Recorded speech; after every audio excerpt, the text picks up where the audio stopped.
Good morning, everyone. How's everybody? So, for today's video, i-share ko sa inyo ang breakfast ko. So, kung sino yung may mga acid reflux dyan, makakatulong ko sa inyo. Actually, super worst yung acid reflux ko. Grabe, basta super worst. Dumating sa point na lagi akong nagna-911. So, sa food lang talaga, it really helps. So, gagawa tayo ng it's almond pancake with this. It's walnuts. So, ayan.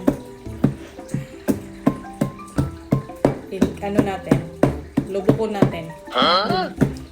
What do you mean by that? I-mash natin to into small pieces.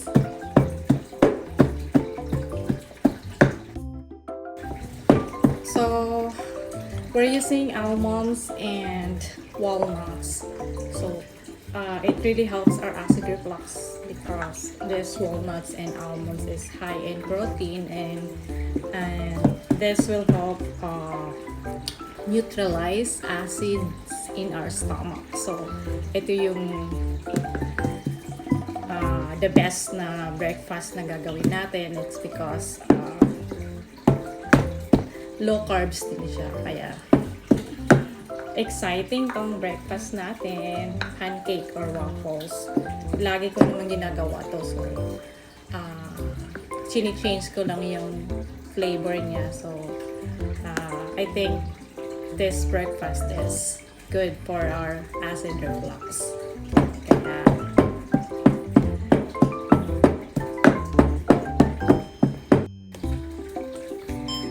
so, mga mami, umpisahan na natin. Meron tayong 1 cup of flour. Ito yung gamit ko, almond flour. Then, I have almond milk. So, almond pa rin na gamit. Isa half cup. Then, ito yun ang almond. 30% calories and it is zero sugar. So, mataas yung calorie niya. Calories. Ay, hindi pala. Mababa lang calorie niya. So, I have 1 egg. 1 egg.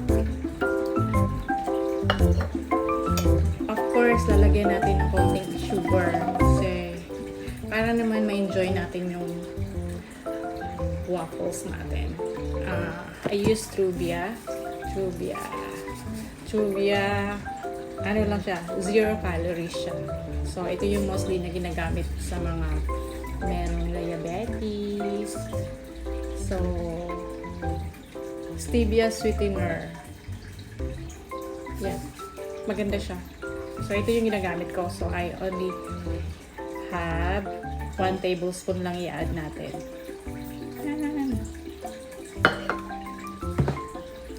Then, of course, itong walnuts. Yung sabi ko sa inyo. Ito yung inano ko na pino-pino na siya. So, para naman may flavor at masarap yung waffles natin. Kailangan hindi boring yung breakfast natin. Healthy siya. Hindi siya boring. Gagawa ka ng paraan. Minsan kasi pag yung mga healthy foods is hindi siya masarap, di ba? Titiisin mo na lang kasi para healthy lang yung pagkain mo. Meron namang mga ways na pwede mong i-add sa food mo na sarap naman, hindi yung boring, hindi yung matabang or what. So, you have to make yourself enjoyable. Tama ba yun? Yung pinagsasabi ko. Basta lang may masabi, What? Ay, lang. So, ipakita ko sa inyo kung ano yung ipa-partner ko nito sa breakfast ko later. Na, pangit naman pag ito lang yung kakainin natin. Actually, in the Philippines is waffles, pancake is just as snacks. Diba? Mga merienda nyo lang dyan. Pero dito kasi, breakfast na siya. Parang part of the meal. Yung pancake. Mostly breakfast yun ng mga people here. Ayan. Medyo, ano siya sticky pa. So, we can add more almond milk a little bit. Para medyo, ano naman siya. I forgot, mga mami. Meron pa pala siyang olive oil. Mag-add tayo ng olive oil.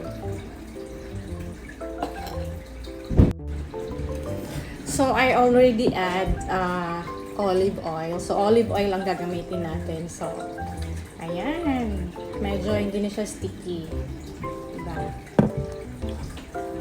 So, eto yung gagamitin natin. Maliit lang siya. Star fruit. Ayan. Ayan, pag nag-green na siya, ready na siya. Sobrang liit lang siya. Is just parang pang waffles lang talaga siya, or pancake. I think we can make like four pancake on our recipe. So, ayan. Hintayin na lang natin kung pwede na siyang gamitin. So, ayan. Mainit na to kasi akala ko mag-green siya. Ano pala? It turns off. So, pag turns off ng light niya, pwede mo na siyang gamitin. So, we'll have to put our dough.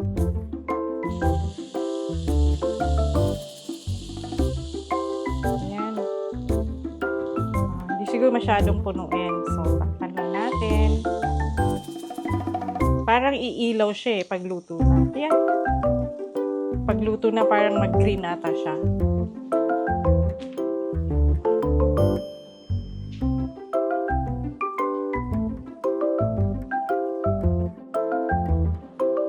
So, hintayin natin. Umuusok siya. Gusto kong silipin Pero I think magte-turn off siya if this one is already cooked. What?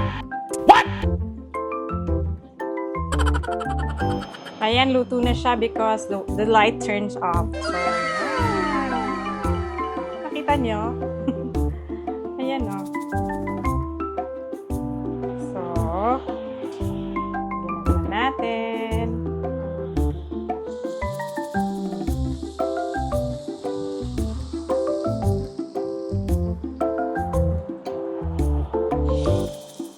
Ayan, iilaw talaga siya. Then, if this light turns off, then that means our pancake is already cooked. Madali lang, lutong tamad. Huh? Para nga lang siyang laruan So, ayan. We're done with our cooking lesson. So, ito. Nakagawa tayo ng 5. Although, merong nasira sa pancake natin. So, we made like 5 sa ingredients natin. Ito na yung waffles or pancake. Almond pancake with walnuts. Yan. Ito yung breakfast natin. So, share ko sa inyo kung ano yung ipa-partner ko for that. So, meron akong ito. Bacon and cantaloupe. Actually, pag may acid reflux ka, bawal ang mga high in fats. Ito, fatty naman to, pero I like bacon kasi di ba pag niluluto mo yung bacon is di mo naman siya kailangan lagyan ng oil. So, nagpuproduce siya ng oil, sariling oil. Then after that, you have to throw away the oil. Then ito na lang yung naiwan. Di ba? Crispy. I like crispy bacon. So, wala na siya masyadong oil. Talagang pinupunasan ko pa to ng paper towel. Then, I have my fruits, cantaloupe. So, yung fruits din, marami ding bawal ang kung may acid reflux ka, kaya dapat selected din yung mga fruits mo. And I like this cantaloupe. So, maganda din yung mga avocado, mga watermelon, yung mga hindi talaga very sour at produce ng acid. So, thanks guys for watching, and I hope I can share you more what food I eat to avoid our acid reflux. So, kasi ang hirap may acid reflux. For me, hindi ako makahinga, as in sobra, nag-heartburn ako. Although I can manage now, not like before na I had to go and call 911, call emergency, at pagdating doon ay wala naman silang finding sa akin. Grabe, sobra. So, I hope na nakakatulong tong sinishare ko, simple recipe, and I don't know kung pwede sa iba kasi hindi naman lahat is ang tawag nun, hindi naman lahat na okay yung itong mga food na to, baka nagkaka-acid reflux sila nito, pero for me, it really helps. Thanks for watching. Bye! Until next video. Kakain muna ako ng breakfast. Have a great day, everyone.